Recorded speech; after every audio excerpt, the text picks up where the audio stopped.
Philadelphia में एक plane crash हुआ जिसमें 6 लोग मारे गए और कई घरों में आग लगी।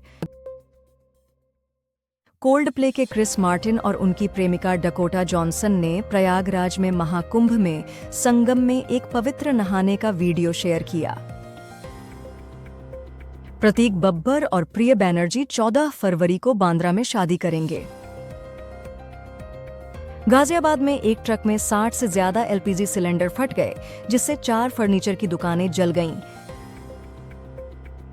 उदित नारायण ने एक महिला फैन को समारोह के दौरान लिप लॉक किया, जिसका वीडियो सोशल मीडिया पर वायरल हो गया। बजट 2025-26 में चिकित्सा कॉलेजों के लिए ज्यादा सीटें, आईआईटीज के लिए अतिरिक्त बुनियादी ढांचा और आर्थिक विकास के लिए अहम घोषणाएं की गईं। बजट 2025 में वित्त मंत्री सीतारमण ने खिलौनों के लिए भारत को वैश्विक हब बनाने की योजना का निर्णय लिया।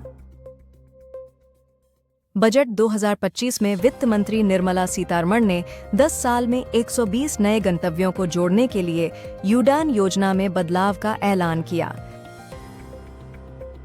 बजट 2025 में निर्मला सीतारमण ने बताया कि अगले हफ्ते नया इनकम टैक्स बिल पेश किया जाएगा, जो व्यक्तिगत टैक्स पेयर्स के लिए सरल होगा।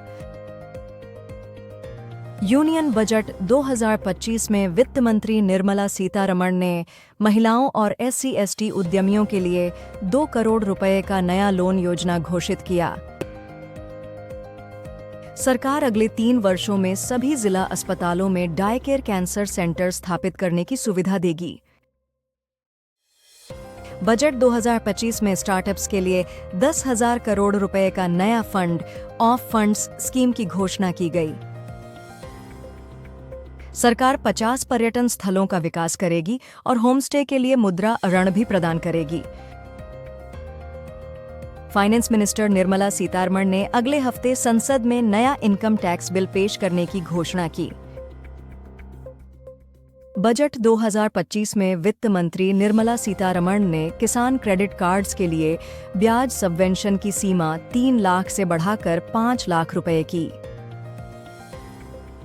बजट 2025 में इंडिया पोस्ट को 1.5 लाख ग्रामीण पोस्ट ऑफिसों के साथ एक बड़ा लॉजिस्टिक संगठन बनाया जाएगा। बजट 2025 में FM सीतारमण ने जीवनदायिनी दवाओं को कस्टम ड्यूटी से छूट देने की घोषणा की। बजट 2025 में वित्त मंत्री निर्मला सीतारमण ने व्यापार आसान बनाने के लिए बड़े सुधारों और MSMEs व स्टार्टअप्स के समर्थन की घोषणा की। यूनियन बजट 2025 में वित्त मंत्री निर्मला सीतारमण का 50,000 अटल टिंकरिंग लैब्स स्थापित करने का ऐलान, जो अगले 5 सालों में नवप्रवर्तन को बढ़ावा देंगे। बजट 2025 में वित्तीय घाटा FY25 के लिए 4.8% और FY26 के लिए 4.4% और नेट मार्केट उधारी आय 11.54 लाख करोड़ बताई गई। बजट 2025 में सरकार के स्कूलों के लिए इंटरनेट और गिग श्रमिकों के लिए सामाजिक सुरक्षा योजना की घोषणा की गई। ऑस्ट्रेलियाई खिलाड़ी बेथ मूनी ने पहली बार टेस्ट सेंचुरी बनाकर सभी फॉर्मेट्स में सेंचुरी लगाने वाली पहली महिला खिलाड़ी बनने का इतिहास रचा। केंद्र सरकार 2025 के बजट में 50 पर्यटन स्थलों के विकास और चिकित्सा पर्यटन को बढ़ावा देने के लिए निजी क्षेत्र के साथ सहयोग करेगी। नई टैक्स व्यवस्था के तहत सालाना 12 लाख रुपए तक की आय पर कोई आयकर नहीं और वेतनभोगियों के लिए सीमा 12.5 लाख रुपए होगी। बीमा क्षेत्र के लिए FDI की सीमा 74% से बढ़ाकर 100% की गई। बजट 2025 में वित्त मंत्री निर्मला सीतारमण ने FY26 में टैक्स संग्रह बढ़ाने का लक्ष्य रखा है। संरक्षण बजट में 9% बढ़ोतरी के साथ 2025 के लिए 6.83 लाख करोड़ रुपए आवंटित किए गए हैं। सरकार ने खेल बजट को 361.69 करोड़ रुपए बढ़ाकर खेलो इंडिया प्रोग्राम को सबसे बड़ा लाभ पहुंचाया। जाकिया जाफरी 2002 गुजरात दंगों में मारे गए कांग्रेस सांसद एहसान जाफरी की विधवा अहमदाबाद में 46 साल की उम्र में निधन हो गई। प्रधानमंत्री मोदी ने आम बजट को जनता का बजट बताते हुए कहा कि यह लोगों के हाथों में अधिक पैसा देगा और विकास में उन्हें भागीदार बनाएगा। सुप्रीम कोर्ट 3 फरवरी 2025 को महिलाओं के प्रति कानूनों के दुरुपयोग की शिकायत पर जनहित याचिका सुनेगा। केंद्र ने यूनियन बजट 2025-26 में पीने के पानी और स्वच्छता विभाग के लिए 64,226 करोड़ रुपए आवंटित किए हैं, जिसमें से ज्यादातर जल जीवन मिशन के लिए है।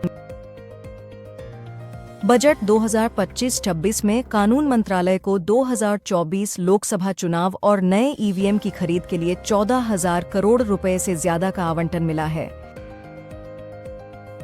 राहुल गांधी ने बजट 2025 को गहरी समस्याओं का तात्कालिक समाधान बताते हुए केंद्र की आलोचना की।